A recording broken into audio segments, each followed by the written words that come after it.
get your take, Buddy Carter, on Congress's role here, because we've seen some serious reckless spending, which has taken us to 40-year highs on inflation. Can you do anything about this at this point, now that we're faced with a $31.5 trillion debt?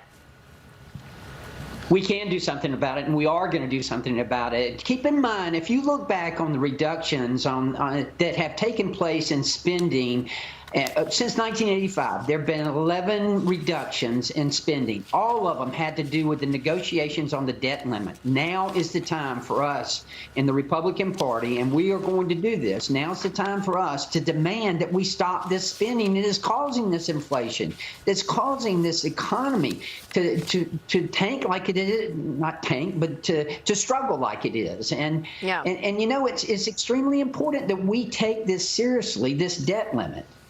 Yep. Well, let me ask you, because in order to take it seriously, you have to have a budget, right? Do you all have a budget in Congress?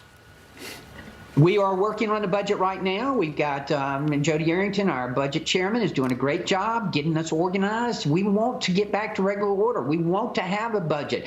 Keep in mind now, the president has not submitted his budget yet. We need that budget in order to get the figures that are in it. Yeah, no, we don't have to pay any attention to it in the sense that we don't have to follow it, but it includes important information that is necessary for us to be able to do our work. That's why we need the president to stay on time.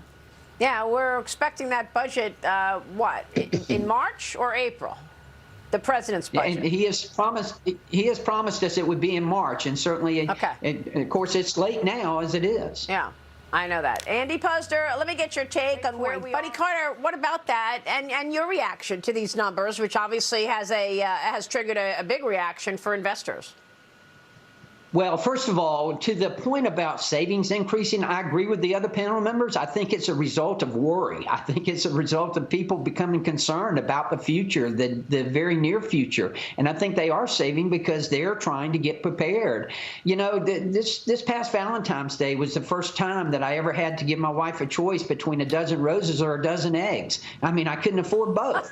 And it's the economy the economy has gotten that bad, and people are really hurting out there. You know, when I'm out in the district, people are telling me, and now we hear about kids moving back home and not moving out anymore. I mean, this is really a point of concern. But to the deficit in particular, the CBO report that recently came out, I mean, that has raised all kind of concerns with us on the Budget Committee, because we see that as being one of the greatest, if not the greatest, challenges that we face in this country in years to come.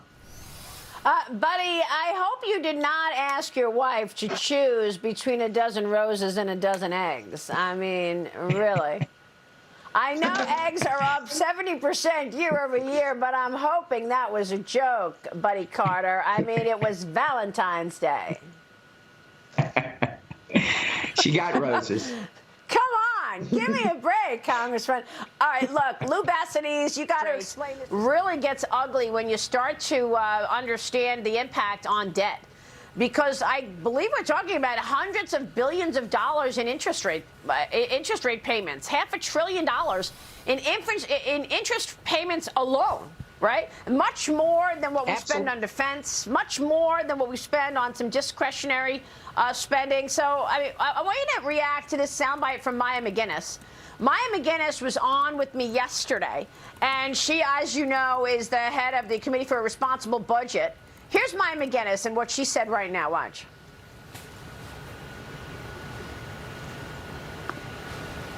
Do we have that soundbite? Over 10 years, 10 trillion plus. We will spend more than $10 trillion on interest payments. Just a few years ago, when interest rates were low, you had all sorts of economists clamoring, saying, borrow more, it's so cheap, it's almost free. But it also means that when interest rates go up, we are so much more vulnerable because we're carrying a much higher debt load, which is the situation we have now. Congressman, can we afford that $10 trillion in interest payments? Wow. And that's in the coming decade, by the way. No, we cannot afford that. And the CBO score that came out just recently, the CBO report that came out recently, it led us to believe that. That's why the debt limit is so vitally important, because really that's the only time that people pay attention to our national debt is when we hit the debt ceiling. And that's why it's extremely important. If you look at since 1985, we've had 11 different reforms and restrictions, if you will, on spending. All of them as a result of the negotiations on the debt ceiling. And we have people who are saying we need to do away with the debt ceiling because we're always going to pay our debt. Yes, we are going to pay our debt, but we don't need to do away with the debt ceiling. It's the only time we pay attention to it. And we certainly are paying the piper now. She is exactly right. Low interest rates, that's okay. But when the interest rates go up, now we're going to be paying more in interest on our debt than we will be in spending on defense. The number one responsibility of the federal government is to provide for the safety of our homeland, and now we're spending more on debt, on the interest on debt, than we are on defense. Yeah, Thomas, that is a lot of money. Get you all to tell me what you think is important in the coming week or couple of weeks, what the catalysts could be for the economy and markets. So, Buddy Carter, let me kick this off with you. What are the priorities in your committees? Give us some catalysts that we can look forward to. I know the debt showdown is going to be major, and that's probably going to happen in June. But what other bills or hearings are you geared up for in the coming weeks? Well, on the Energy and Commerce Committee, of course, we continue to address Medicaid, Medicare, which is a big part of our non-discretionary spending, and certainly we've taken that off the table. We're not talking about cuts, but we are talking about reforms. How can we make it better? And certainly that is one of the initiatives, one of our goals in the Energy and Commerce Committee. On the Budget Committee, of course, as you mentioned, what we're concerned with is the debt ceiling and the negotiations and to stop the spending, and also the tax structure that I proposed the fair tax, which is a fair, simple solution to taxation. We need to be thinking about big ideas like this to address our tax situation and address our tax structure. Right. Great points. Congressman, your final thoughts here on what the future looks like in terms of the Republicans running things. Are you going to be able to get anything done with this slim majority? I think we will. You only have to look at recent history to see that divided government has worked well. When you think about Tip O'Neill and Ronald Reagan, when you think about Bill Clinton and Newt Gingrich, I mean, they were able to get some things done. If this administration is willing to work with us, we can get some things done. We can get this economy back on track. But it's going to take the unleashing of American energy. That is one thing that is going to help us grow out of this. Yeah, it's a great point that you make. Unfortunately, I don't know that your colleagues on the left are on board, right? You have a hearing at the border and they boycotted it. Is that giving you any indication of whether or not you're going to be able to get some bipartisanship going?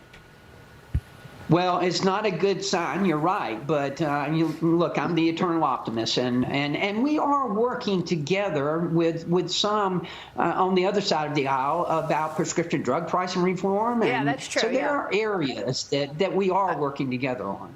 All right, we will leave it there. Guys, it's been a great panel, great show. We so appreciate everybody's time. Congressman Buddy Carter, Andy Puzder, Tomas Philipson, Anton Schutz, Lou Bassanich, or Kasoni. Have a great weekend, everybody.